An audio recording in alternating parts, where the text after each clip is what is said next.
Foxhole is a game where two factions of thousands of players fight in a 24/7 persistent war that usually ends after a whole real-life month. These wars end in a few different ways. Brutal last stands, stockpiles of weapons being handed out like candy, or even with an organized battle being used in part to make a statement to the developers of the game. Or tiny skirmishes being fought by officers trying to gain what little glory they can before the end of the war. First of all, there are no diplomatic victories in Foxhole. Wars can only be won with virtual blood in a battle for territory. The game's map is divided into dozens of hexagonal regions, which split the world into server sizes that the Unreal 4 engine can just barely handle. And most of these regions have what are called victory point towns in one of their sub-regions. Once a team has captured enough victory point towns, they will have won the war. Seizing them is fairly simple. Once the town base in a victory point town is 1. Destroyed, 2. Rebuilt by the attacking faction, and 3. Is upgraded to have a provisional garrison, it is then added to the total victory points of the faction that captured it. The upgrade process can take around 30 minutes, leading to frantic attacks to destroy the town base to reset its progression. And of course, these victory points can also be lost if the other team destroys the town base. However, if you look at the number of victory points in past wars, you might notice that Foxhole wars end with the losing side still owning a fair number of territories. This is likely for the sake of gameplay, as if players fought to the very last victory point, there would eventually be just one active front line that everyone would be scrambling to play in, leaving all the other frontline players with nothing to do. However, it should be noted that island regions typically have little to no victory point towns, usually making their capture seem much less valuable to operation planners. But even so, every war is different. Some wars end abruptly, and others take absolute ages while being insane meat grinders. There are a few factors that are usually pointed out as the main causes, whether it's player count, morale, strategy, burnout, or even developer intervention. The first, by far, is population. Foxhole's a game with two factions. Wardens wear blue, and the Colonials wear green. There isn't, however, any auto-balancing between teams. When any player joins the game, they are presented with the faction select screen to pick whose side they'll be on for the duration of a war. Sometimes this states that one side is full, but this is a lie. You can still join a full faction despite what this screen says. I think that's okay, you should be able to play with your friends. But this also means that the population per team isn't always even. When the population of one side is far greater than the other, wars tend to end relatively quickly. An example that comes to mind is War 116, which ended in just over 2 weeks.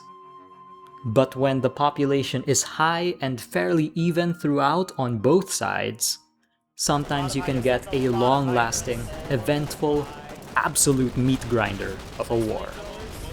War 126 on Ableshard is a pretty good example of this. Also known as the Nuke War, the middle of the conflict had an extended stalemate, making the war last 70 days, the longest in Foxhole's Able server's history. That's just a hair under the record of the longest Foxhole war ever conducted. War 9 on Charlie server, which lasted for 71 days, only ending when the developers of the game gave a hard deadline because it was taking too long? They wanted new players to experience the game how it was meant to be played, from the start of the tech tree to the end. So, they were going to end the war a little bit early. The Colonials then pushed out half a dozen offensives in a few hours, bringing the war to an end before the deadline. It's quite an unfortunate way to end a long war. When wars last that long, though, it's just a question of morale. 120 shells are cheap, morale is expensive. Foxhole's a pretty unique game wherein player morale really matters. Keeping people hopeful that any big attack is going to break the stalemate any day now. That big operations coming to sway the tide in a losing war are just on the horizon. Or even rallying for an epic comeback behind worshipping a deity in the form of a new player who somehow survived a nuclear explosion, to the point that the other faction proactively puts down any chances of there being more incidents like this to rally behind.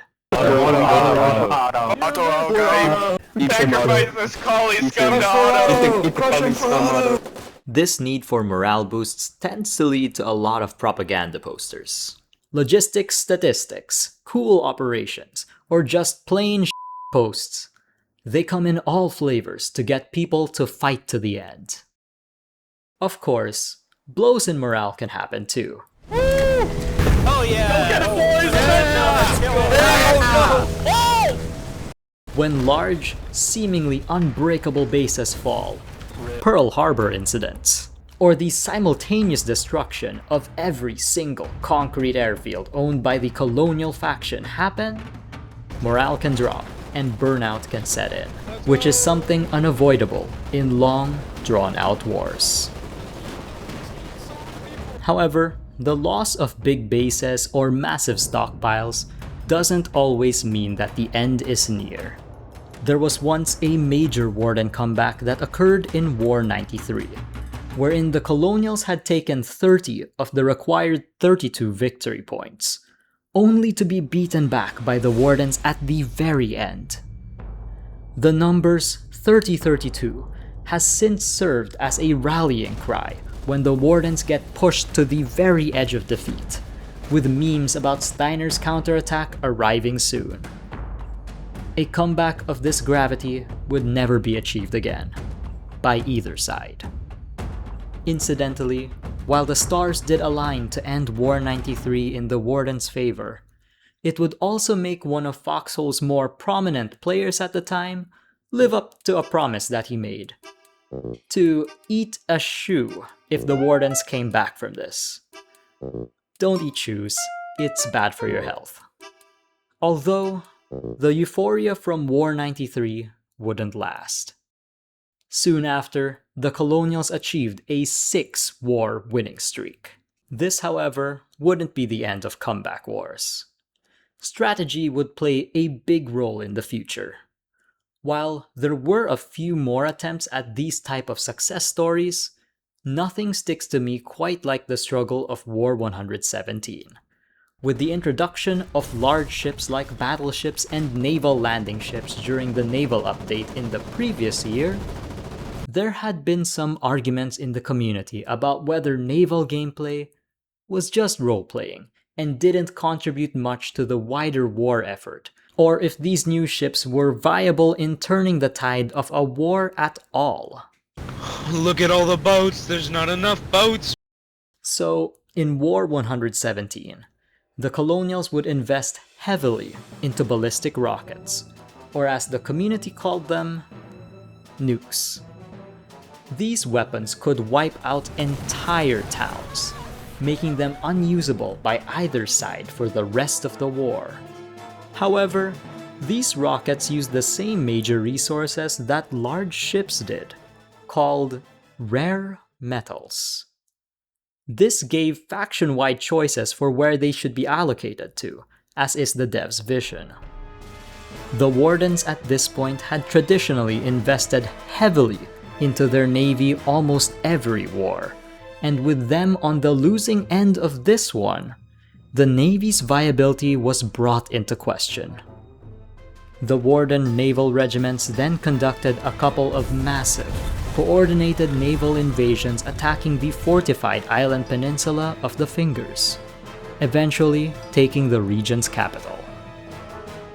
Capturing the Fingers opened a path towards the colonial backlines, and the Fingers would be used as a stepping stone to advance into the colonial backline at the logistics hub of Terminus. I did manage to have an interesting chat with a warden when they were capturing territory on the way to Terminus in War 117. We've been fighting if it's time, we should just all be friends. Yeah. We're getting work done. Oh, there's turning point. Let's go! Oh, nice. See, Reverse is the turning point, guys. The war would end in a warden victory, proving that, at least in this case, naval superiority could be a vital component in prosecuting a Foxhole war. Naval had perhaps won in the contest of Navy versus nukes, and the strategy would be used repeatedly in succeeding wars to threaten the colonial backlines. During that war, the colonials would seemingly threaten to split the front line with some type of radiation belt, destroying access to vital bases and stockpiles along the front line, making supplying the front just that much more difficult. The next year, Foxhole players would somewhat manage to achieve this in War 126, launching 19 rockets to create what they called, in a throwback to Mr. MacArthur, a sea of radioactive cobalt. This war would last a very extensive 70 days, ending in colonial victory. But sometimes, how wars end isn't up to population, morale, or even strategy. It's up to the developers of the game. Sometimes an update just needs to be pushed out, and while the Foxhole developers are typically very hands-off when it comes to this, there were a couple of incidents wherein wars were given a designated end date during the middle of a war. Nowadays, the devs announce if a war is going to be cut short before they begin, which is nice, I guess. But back in War 122, it came as a massive surprise. War 122 was turning into a very eventful war. It had massive battles, stalemates, a string of naval invasions, a major naval battle, and even meta-defying cube-shaped bases. More than a month in, there was still a question mark about which side was going to win. But unfortunately, the developers needed to push an update and scheduled an end to it. They would slowly reduce the necessary victory points until one side had won. Seeing to make the best out of a bad situation, both sides' naval regiments got together to hold talks. And well, being this late in the war, both sides had built up substantial navies and were very keen on using them. The stage was set for a massive naval battle with extremely low stakes. A naval battle was organized to take place in Stemma Landing, with submarines being completely banned. Enforcing this rule were teams setting up naval mines along the borders of the region, although language barriers may have led to a few incidents wherein the rules were broken.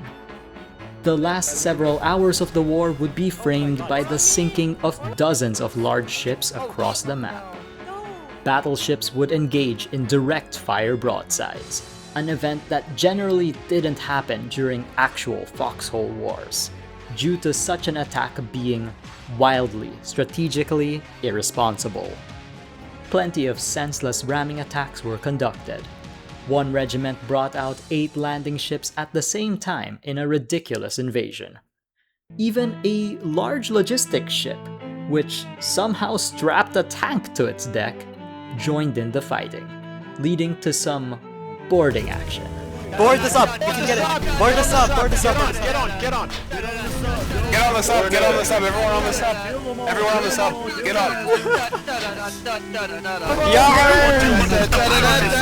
on! With nothing to lose, everyone just wanted to have fun with the tools they had. Please note that nobody took this kind of combat seriously. Finally, a naval LARP worthy of my time! While War 122 ended in spectacular fashion, resulting in a overall colonial victory once the victory points were reduced enough. It left a bit of a bitter taste in some players' mouths. The war it was ended for, to push out War 123's content update, was to begin shortly. And it would also end shortly. What? War 123 was the shortest regular war I've experienced in my time in Foxhole. Whether it was due to burnout or feeling like the last war was an undeserved victory, War 123 would end in a mere 11 days, in favor of the Wardens. Was the game dead? No. The next war would last for a respectable 39 days, ending in one of my favorite last stands in my time in this game, the Siege of Therizo. Near the end of a war, usually there are a few very hotly contested front lines, especially when there is a single victory point town separating triumph from defeat. For the defenders, they're incentivized to fight for whatever city they're occupying, in a bid to not be the last city to fall. For the attackers, it's the exact opposite. They want to be the ones to have the glory gained from ending it. With the Wardens needing just a single victory point, the Colonials would make their last stands, especially in Therizo. Therizo was a bit different because it was a logistics town, flush with raw resources, manufacturing capabilities, and stockpiles of equipment. It wouldn't go down without a fight, leading to the highest casualty rate of the entire war. Tanks were built next to the front line. Massive rocket barrages would set factories on fire. Wardens employed distraction and flanking maneuvers. Desperate strategies were used to engage multiple Warden super heavy tanks. A colonial destroyer even rushed in on a one-way trip. It was a battle that would be hard to forget for either side. I got to experience being on the other end of this, being the attacker in the last battle of a war a few times. But not a lot can compare to the Warden's last stand at Tyne. I was a colonial, and with one victory point remaining, we rolled into the outskirts of the city of Tyne with a massive stockpile of tanks, ammunition, and respawns. The result was a 12-hour battle, with massive queues. The Wardens took advantage of their river system that the Colonials couldn't access by sea, raining down artillery shells from a frigate or two. Rows of mines were laid all over the forested regions to slow down the Colonial armored advance. Colonial rocket barrages devastated the city. For a short 16-day war, this last battle was a lengthy affair. It's time to go south, boys. Wars ending during Foxhole's peak population times tend to result in some of the best Foxhole battles there are. Whether you're attacking or defending, it can be an experience that maybe only Foxhole can deliver. Of course though, as individual players, we can all have different conditions for what we consider a victory in a war. Sometimes we set out with different objectives for a war, like wanting to sink an enemy ship, or setting up that logistics chain that you've always wanted. Maybe it's holding on to a piece of land that you've called your home for the whole war. Whether it was holding onto Fort Ember in War 128, Spearhead in 132, or even the legendary, cut off from the mainland, Free State of the Fingers in War 110.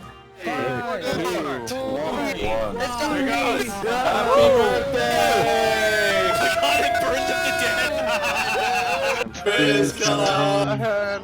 Praise God.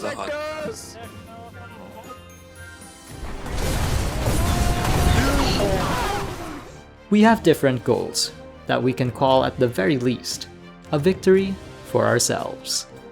And while Foxhole's wars have achievements that dictate if a war ends in a Pyrrhic victory or a crushing defeat, I find that most of the player base doesn't really care about these.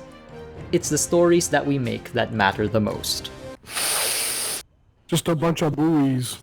I know that the Airborne update is off to a rocky start. But hopefully once Update 64 drops with its mobile anti-air, aircraft nerfs, balance adjustments, and swath of quality of life changes, we'll see some dramatic ends to Foxhole's wars again, with planes involved this time. With the devs' new commitment to updating the game with balance and quality of life fixes every 6 weeks, I'm a little cautiously optimistic that we aren't experiencing the final Foxhole war. And now that Abel and Charlie are one server again, I hope that this brings the community together. I'm sure we all just want to have fun again. I can't wait to get my revenge on those planes that strafed me as a medic when Update 64 drops in a few hours. See you all next war.